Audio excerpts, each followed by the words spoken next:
Avec le temps, plusieurs éco-villages disparaissent en laissant plus ou moins de traces. Leurs activités cessent et ce qui a été un beau rêve prend fin. Tu connais probablement déjà la statistique que 90% des groupes qui se rassemblent dans l'intention de fonder un éco-village échouent. La communauté dont ils rêvent ne se matérialise jamais. Mais des 10% qui ont réussi à s'implanter, combien disparaissent après 2 ans, 5 ans, 10 ans, 20 ans? On n'en sait rien. Ce que je peux te dire, c'est que je peux compter sur les doigts de ma main les éco-villages qui ont plus de 50 ans dans le monde et qui n'en existe aucun de plus de 100 ans. Malgré toutes les bonnes intentions du monde, ça arrive régulièrement que des éco-villages disparaissent. Soit le lieu est vendu et sa vocation change, soit les mêmes gens y restent mais perdent le niveau d'entraide qui en faisait une communauté de vie collaborative différente de la culture individualiste occidentale dominante. On pourrait croire qu'une fois construit, un éco-village est gagné pour toujours, mais non. Ces milieux de vie sont fragiles et peuvent briser à tout moment. Qu'est-ce qui fait qu'un éco-village cesse d'exister même après plusieurs années? Salut! Moi c'est Hugo, j'ai passé 20 ans de ma vie à vivre dans un éco-village multigénérationnel de plus de 100 personnes au Québec. J'y vis encore en ce moment, dans un milieu expérimental, marginal, et c'est très porteur de sens dans ma vie. Donc, c'est des questions que je me pose et aujourd'hui, je voulais voir avec toi comme, OK, genre, quelques raisons qui font que souvent les projets d'éco-village prennent fin. La première raison, c'est les nouveaux membres. Soit il n'y en a pas assez, soit c'est pas les bonnes personnes. Il va y avoir un roulement naturel qui va se passer. Il y a des gens qui vont se désengager à tout moment. C'est normal dans un projet de vie participatif que ça l'arrive. Quand ces gens-là se désengagent, ça prend des nouveaux pour les remplacer. Si un éco-village est incapable d'accueillir des nouveaux membres, forcément, tôt ou tard, ça va prendre fin. C'est assez évident. Soit par le désengagement des autres membres, soit par le vieillissement des membres actuels, puis un moment donné, ben, ça va juste finir. Donc, il faut constamment avoir des nouveaux membres. Si le projet n'est pas assez connu et s'il n'y a pas assez de gens qui ont de l'intérêt pour se joindre au projet, ça pourrait être très difficile de pallier à ce roulement naturel-là qui veut arriver. S'il n'y a pas assez de nouveaux membres, c'est la fin des haricots. Et en parallèle avec ça, il faut faire très attention à qui est-ce qu'on accepte dans le projet. Les projets d'éco-village sont inclusifs et on n'a comme pas de pouvoir d'exclusion une fois que quelqu'un est rentré dans le projet. Donc, il faut faire très attention pour se laisser une période qui est assez longue pour que les deux parties, l'éco-village, les membres actuels et la nouvelle personne, arrivent à bien se connaître et à se dire « Ah oui, ça va fonctionner. » Et les deux sont un peu en dualité. Des fois, on n'a pas assez de nouveaux membres, donc on se dit « Ah shoot, le projet, il va finir, ça va pas marcher. » Puis là, on accepte des gens qui, en réalité, n'ont pas les bonnes affinités, puis que là, ça cause d'autres problèmes que ces gens-là vont créer plus de conflits parce qu'ils ne s'entendent pas assez avec les autres. Et là, c'est comme, à la fois, il faut accueillir assez de nouveaux membres pour soutenir l'éco-village, mais à la fois, il ne faut pas accueillir n'importe qui pourrait comme complètement faire planter le projet. La deuxième raison, c'est par rapport à l'argent. Évidemment, pour acheter un terrain, pour construire des bâtiments, pour plein de choses, ça prend de l'argent s'il n'y a pas assez de ressources financières. Ça peut être une raison qui met fin au projet. Cependant, ce n'est pas la seule raison par rapport à l'argent. Toutes les discussions communes, les décisions qui vont être prises de façon collaborative sur l'argent sont toujours un gros potentiel à développer des conflits. L'argent est souvent un sujet comme très tabou dans notre société. C'est comme souvent, c'est les gens, l'argent qu'ils ont accumulé dans leur vie, c'est le travail de leur vie. S'ils n'ont pas ça, ils n'ont plus rien. Donc, c'est quelque chose qui est très émotif, qui peut déclencher beaucoup d'émotions. Et qui dit émotion plus désaccord égale conflit. Qui dit conflit, ben après ça, les gens vont s'ostiner, puis il y en a certains qui vont quitter. On a aussi des blocages internes par rapport à l'argent. On se dit que pour commencer un projet de communauté, il faudrait absolument acheter un terrain, il faudrait absolument construire un centre communautaire, il faudrait absolument ci. Mais si on voulait vraiment, on pourrait être plus créatif que ça, on pourrait louer 2 maisons, une à côté de l'autre, pour avoir beaucoup d'argent, mais commencer à construire un projet de communauté dans ce sens-là, ça c'est déjà fait. Mais souvent, on bloque puis on se dit on n'a pas assez d'argent, on peut rien faire. Troisième raison, c'est les différences d'engagement. Donc quand on arrive dans un projet collaboratif comme ça, où on veut tous être égaux, On se rend compte que finalement, on n'est pas égal, puis qu'il y a plein de personnes qui ont plus de compétences que d'autres, puis il y a plein de personnes qui ont plus de besoins que d'autres. Il va y avoir des gens qui vont avoir à donner plus que d'autres et avoir à prendre plus de responsabilités que d'autres. Et là, de se comparer, de dire « moi, j'en fais plus que toi, ben là, pourquoi telle personne en prend plus que telle personne ?» Ça peut être vraiment dommageable pour une communauté. Ça peut développer des conflits sur plein de sujets, des conflits entre les gens, mais aussi des conflits dans la structure même de l'écouplage. Il y a aussi une notion que quand il y a des différences d'engagement et que certaines personnes en font plus que d'autres, et même beaucoup plus que d'autres, et même trop, il va y avoir un épuisement, et un épuisement des personnes les plus compétentes. Et ça, c'est vraiment la mort. Si tu épuises tous tes éléments les plus productifs, c'est très difficile de se relever après ça, et tu restes avec les éléments, les gens moins productifs. C'est sûr. La quatrième raison, c'est une divergence de vision. Différentes personnes n'ont pas la même vision du projet. Et là, des gens se sont assis ensemble et ensemble ont écrit un texte qui est un bel énoncé de vision, mais qui ne va pas assez dans le détail et que personne A interprète telle chose et personne B interprète autre chose.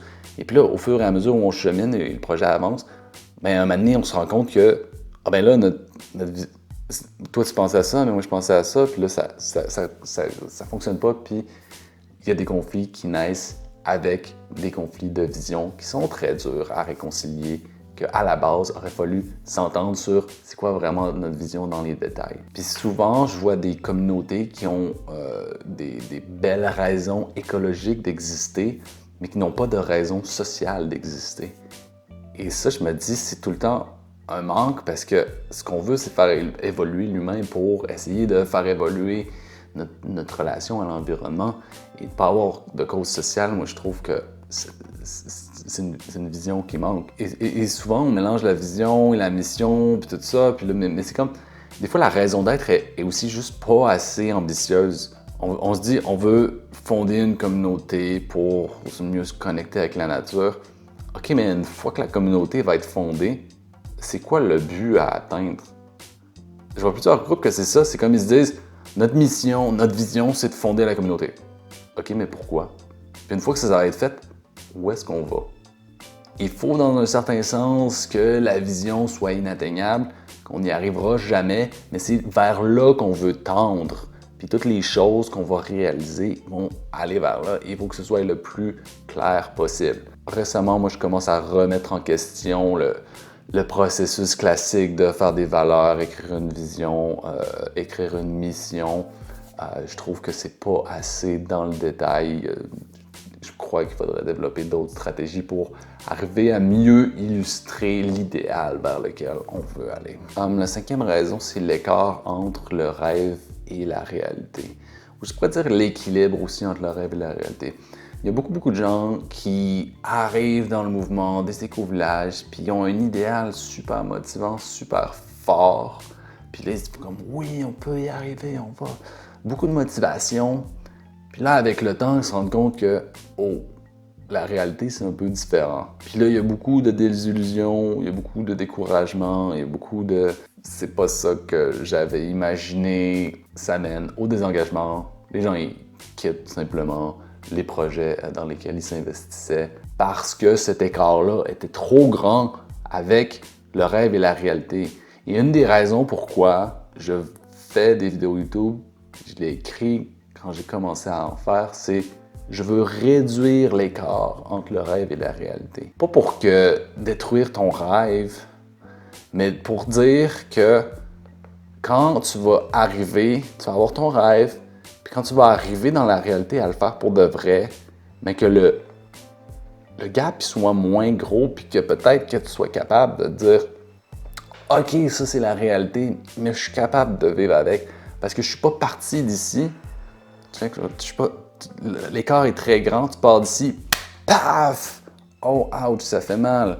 Là, tu pars d'ici, OK, ça fait quand même mal, mais ça fait peut-être moins mal et peut-être que ça ne tuera pas tout ton engagement. Je lis des vieux textes là, du FIC puis du magazine Communities, puis un de ses pionniers, Jeff Kozeny, il parlait de le reality gap, l'écart entre toutes les choses merveilleuses qu'on est capable d'imaginer dans notre tête, puis la réalité, puis les choses qu'on est vraiment capable de réaliser. Il disait ça, c'est comme, t'as des gens qui sont super flyés puis qui réaliseront rien. T'as des gens qui sont vraiment trop dans la réalité puis qui sont pas capables d'imaginer des choses. Fait qu'il y a comme un équilibre aussi à avoir. Souvent, moi, je me dis comme, je suis trop dans la réalité, j'ai besoin de rêver un petit peu. Il faut pas que je sois juste dans le rêve, il faut que je sois capable de le concrétiser. Puis de balancer, puis d'équilibrer les deux, c'est là, tout, le défi. Le 6e truc, c'est par rapport à, pour moi, une absence de culture de développement personnel. C'est très dur de collectiviser des idées, des façons de faire pour faire cheminer personnellement l'humain. Puis par cheminer personnel, je veux juste dire comme s'améliorer, avoir un désir de s'améliorer comme dans toutes les facettes de son existence. Puis de cheminer, puis de se remettre en question, puis de constamment. C'est comme un processus qui est genre infini. Puis là, tu pourrais être quelqu'un qui fait beaucoup de cheminement personnel, mais développer un cheminement qui n'est pas nécessairement en lien avec faciliter le vivre ensemble. Fait que là, ça va être de développer, pour chaque personne, développer un cheminement qui est vraiment pour améliorer le vivre ensemble. Puis ça va se passer toute seule quand tu commences à vivre ensemble. Quand tu vas être confronté constamment à des murs, à des gens qui vont te refléter les choses que tu dois travailler.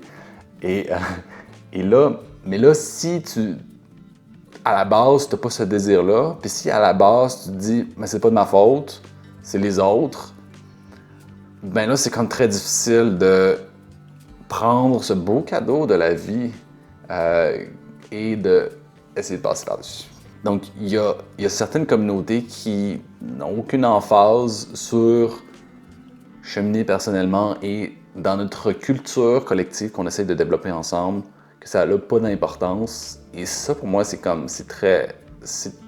quasiment impossible là, à long terme de faire quoi que ce soit sans avoir une culture où tout le monde se dit « Ouais, c'est important là, que chacun, on s'améliore intérieurement à essayer de devenir des meilleures personnes. » J'ai écrit le cerveau humain. Le cerveau humain est une raison pour laquelle des projets d'éco-village s'éteignent. C'est quand même probablement la raison la plus grande à laquelle je pense en ce moment. Et là, je parle des renforceurs primaires du cerveau, je parle des biais cognitifs, je parle des mécanismes de bagage émotionnel, des millions d'années d'évolution qui nous ont menés à être les humains qu'on est en ce moment. Des mécanismes qui étaient vraiment, vraiment très importants pour la survie de l'espèce humaine. Et là, ben, ceux qui ont survécu ont transmis leurs gènes, mais là, qu'une fois qu'on n'a plus besoin de survivre, qui sont complètement nocifs à vouloir choisir de vivre ensemble, accumuler toujours des émotions négatives par rapport à des gens que tu côtoies tous les jours au travail, dans ta vie personnelle, dans ta vie familiale. C'est comme le fait que ça s'accumule tout le temps fait qu'à long terme, plus tu avances dans le temps, plus c'est risqué de foutre le bordel. Puis c'est comme, je pense pas qu'on ait vraiment connaissance de l'ampleur à quel point ça affecte nos vies, ça. Puis on se dit, ah oui, mais rationnellement, on est capable de contrôler nos émotions, puis c'est pas grave, je vais faire de la méditation, puis je vais prendre tout ça, puis... Mais c'est comme, non, ça s'accumule trop, puis ça devient trop intense. Puis un moment donné, ce qui finit par se passer, c'est qu'on a tous des bagages émotionnels, on a tous des moments dans nos vies où une émotion était trop forte, puis on l'a mis de côté, parce qu'on n'était pas capable de dealer avec tout seul. Puis là, ça, si tu te refais déclencher plus tard, puis ce qui se passe quand tu es en communauté, c'est qu'une personne en particulier t'a déclenché. Fait que là, cette personne-là est rendue liée avec ce bagage émotionnel-là. Puis là, tu revois cette personne-là tous les jours, puis là, tu te refais déclencher comme à tous les jours. Puis là, tu as plusieurs personnes qui déclenchent à tous les jours. Puis ça, c'est vraiment, vraiment dur à vivre avec. Ça, c'est un mécanisme du cerveau humain. On pourrait aussi parler de renforceur primaire et que de recevoir de la dopamine et de la récompense pour avoir un statut social supérieur à ton voisin, c'est quand même assez problématique. Il y en a 4 ou 5, mais ça, moi, je pense que c'est le pire. C'est comme quand même problématique et ça demande quand même de consciemment essayer de toujours combattre ça. Parce que là, telle personne a telle chose. Oui, mais moi aussi, je le veux. La dernière raison pourquoi les écovillages disparaissent que j'ai mis, c'est j'ai mis raison d'être intergénérationnelle. C'est pas tous les écovillages qui vont se rendre là. C'est après un certain moment d'existence.